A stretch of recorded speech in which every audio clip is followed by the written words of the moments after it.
अब सरकार को संवैधानिक संस्थाओं को यह तय करना है कि क्या वो हजारों किसानों की लाशों के ऊपर से गुजर के जबरदस्ती सरदार जगजीत सिंह डल्लेवाल जी को गिरफ्तार करना चाहते हैं या नहीं करना चाहते। यह फैसला संवैधानिक संस्थाओं को और केंद्र सरकार को करना है, और जो भी स्थिति परिस्थिति बनेगी उसकी जिम्मेदारी उन्हीं संवैधानिक संस्थाओं और केंद्र सरकार की होगी। कि जिੱਥੋਂ तक ਤੁਹਾਡੇ ਮਾਧਿਅਮ ਰਾਹੀਂ ਸਾਡਾ ਜਿਹੜਾ ਮੈਸੇਜ ਜਾਂਦਾ, ਆਪਦੇ ਕੰਮ ਧੰਦੇ ਛੱਡ ਕੇ ਆਪਦੇ ਵਹੀਕਲ ਲੈ ਕੇ ਰਾਤ ਨੂੰ ਖਨੌਰੀ ਮੋਰਚੇ 'ਚ ਪਹੁੰਚੋ। ਸਰਕਾਰ ਨੇ, ਕੇਂਦਰ ਸਰਕਾਰ ਨੇ ਸਾਡੇ ਤੇ ਕੀ ਕਰਨਾ ਹੈ, ਅਸੀਂ ਆਪਦੀ ਸੁਰੱਖਿਆ ਨਹੀਂ ਕਰਾਂਗੇ। ਇੱਕ ਵਾਅਦਾ ਜ਼ਰੂਰ ਹੈ ਲੋਕਾਂ ਨਾਲ, ਉਹ ਖਾਸ ਕਰਕੇ ਡੱਲੇਵਾਲ ਸਾਹਿਬ ਨੇ ਪਹਿਲੇ ਅਪੀਲ ਕੀਤੀ ਸੀ ਕਿ ਕੋਈ ਮੈਂ ਮਰਨ ਵਰਤ, ਮੈਂ ਡਰਾਮੇਬਾਜ਼ੀ ਨਹੀਂ ਕਰਨੀ, ਮੈਂ ਕੋਈ ਦਿਨ ਨਹੀਂ ਗਿਣਾਉਣੇ, मैं आपदा कारोबार जी, मैं आपदी प्रॉपर्टी सारी बच्चों को दे चुकिया। अज मैं पूरे देश लई, पूरे मेरे किसानां लई जिहड़ियां मैं वख-वख स्टेटां दे विच गया, जिते मैं विश्वास दिवाया कि MSP गारंटी कानून लई जे मैनूं मरना भी पिया मैं तैयार हाँ। अज उस स्थिति दे विच डल्लेवाल साहब हैगे ने।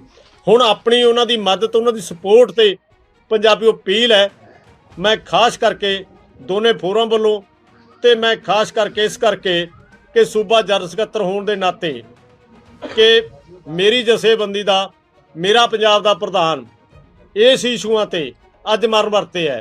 मैं सारे पंजाबियों को अपील करदा कि कित्थे भी साडी आवाज़ सुनती है, खनौरी पहुँचो। तो जो सरकार ने करना है 2 नंबर की गल है, साडे वालों कोई कमजोरी ना रहे तो असी इन्ना क वादा लोकां नाल पूरा निभा सकीए। जो डल्लेवाल साहब के बयान ने, जो डल्लेवाल साहब ने हुण तक पूरे भारत के लोगों का विश्वास जित्या, तो किते आपां इह ते कमजोरी करके सरकार नूं मौका ना दे दिए। कि आज सरदार जगजीत सिंह डल्लेवाल जी के आमरण अनशन का 34वां दिन है। सरदार जगजीत सिंह डल्लेवाल जी अहिंसा के रास्ते पे चलते हुए, नॉन वायलेंस के प्रिंसिपल्स को अपनाते हुए अपने शरीर के ऊपर कष्ट झेल रहे हैं। सरदार जगजीत सिंह डल्लेवाल जी का हमेशा यह मानना रहा है कि जब मुझे इस किसान परिवार ने अपना मुखी माना है, मैं उम्र में सबसे बड़ा हूं, तो इसलिए मेरी यह जिम्मेदारी बनती है कि किसी नौजवान का या मेरे से उम्र में छोटे किसी लीडर का या किसी कार्यकर्ता का कोई नुकसान नहीं होना चाहिए। अगर कोई नुकसान हो तो वो मेरे शरीर का होना चाहिए, वो मेरा होना चाहिए। इसी नॉन वायलेंस के प्रिंसिपल पे ये आंदोलन पहले दिन से चल रहा है, और इसी प्रिंसिपल पे 26 नवंबर से सरदार जगजीत सिंह डल्लेवाल जी का आमरण अनशन चल रहा है। साथियों, कल सुप्रीम कोर्ट के अंदर जो प्रोसीडिंग्स हुई, जो कार्रवाई हुई, हमने एक एक बात को बड़ी बारीकी से स्टडी किया, उसका बारीकी से अध्ययन किया, और उसके बाद सरदार जगजीत सिंह डल्लेवाल जी ने 8 मिनट 12 सेकंड का अपना एक वीडियो संदेश भी जारी किया, पूरे देशवासियों को संबोधित किया। उसमें उन्होंने स्पष्ट किया कि जब किसी व्यक्ति को, मैं उन्हीं के वर्ड कोट कर रहा हूं, सरदार जगजीत सिंह डल्लेवाल जी ने कहा कि जब किसी व्यक्ति को कहीं से भी इंसाफ ना मिले, कहीं से भी न्याय ना मिले, तो उसकी आखिरी उम्मीद माननीय सुप्रीम कोर्ट होती है।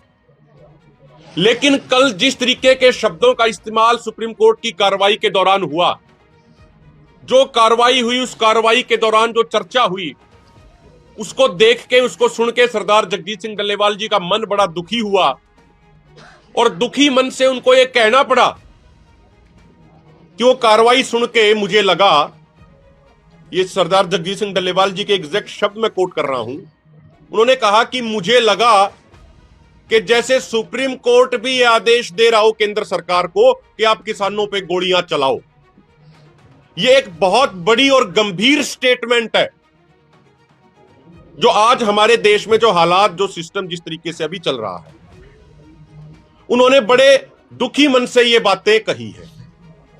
हम ये बात स्पष्ट करना चाहते हैं कि केंद्र सरकार पहले दिन से अलग अलग तरीकों से इस आंदोलन को दबाने का, इस आंदोलन को डिफेम करने का प्रयास कर रही है।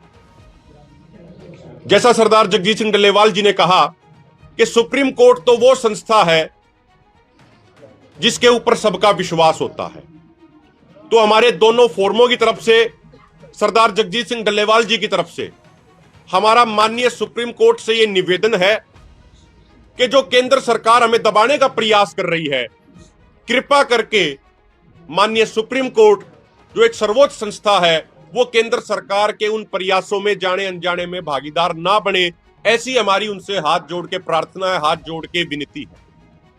अगर इस तरीके के आदेश पारित किए जाते हैं और यहां कुछ भी जान माल का नुकसान होता है, तो फिर उसकी जिम्मेदारी केंद्र सरकार के साथ साथ उन संवैधानिक संस्थाओं की भी होगी जो इस तरीके के आदेश पारित कर रही हैं।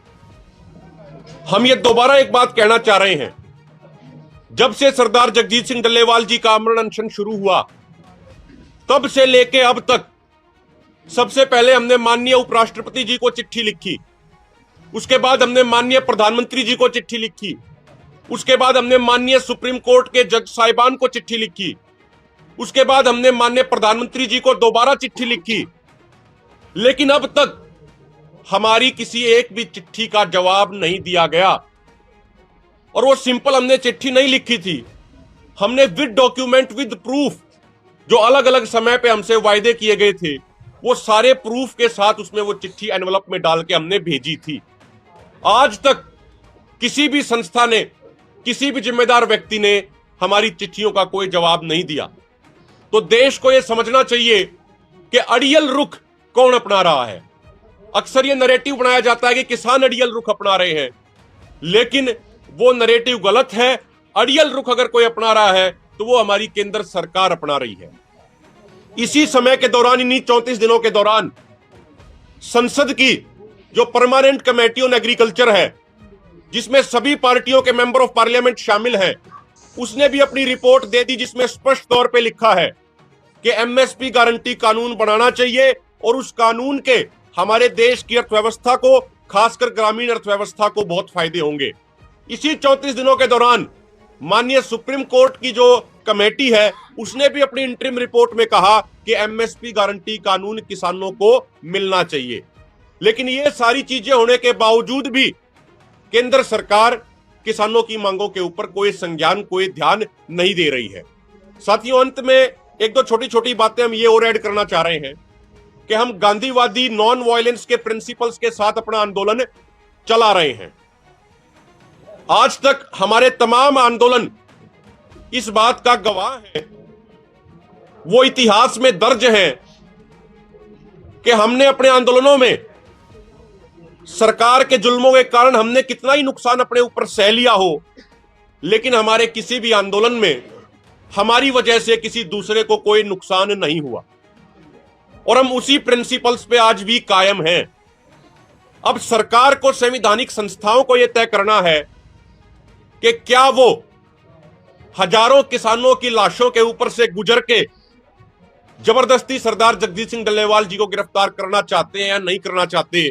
यह फैसला संवैधानिक संस्थाओं को और केंद्र सरकार को करना है, और जो भी स्थिति परिस्थिति बनेगी उसकी जिम्मेदारी उन्हीं संवैधानिक संस्थाओं और केंद्र सरकार की होगी। यह बात हम बिल्कुल स्पष्ट करना चाहते हैं और अंत में देशवासियों से भी यह अपील करना चाह रहे हैं कि जो एमएसपी गारंटी कानून बनाने का जो ये आंदोलन है, यह अपने निर्णायक दौर में पहुंच चुका है। अब हम जीत की दहलीज के नजदीक खड़े हैं। सरदार जगजीत सिंह डल्लेवाल जी ने अपनी जान की बाजी लगा दी है, वो कुर्बानी के रास्ते पे बहुत आगे जा चुके हैं। अब हमें और आपको तय करना है, देशवासियों को तय करना है कि घरों में बैठना है या सरदार जगजीत सिंह डल्लेवाल जी की सुरक्षा, उनकी पहरेदारी में अधिक से अधिक संख्या में मोर्चों पे तैनात रहना है। अगर हम आज अधिक से अधिक संख्या में यहां नहीं पहुंचेंगे तो फिर सिर्फ अफसोस करने के अलावा कुछ और नहीं बचेगा। इसीलिए हाथ जोड़ के प्रार्थना है, जो ये आंदोलन अपने निर्णायक दौर में पहुंच चुका है, एमएसपी गारंटी कानून बनवाने की लड़ाई बहुत निर्णायक दौर में पहुंच चुकी है। इस निर्णायक दौर में हम मजबूत से मजबूत स्टैंड लें।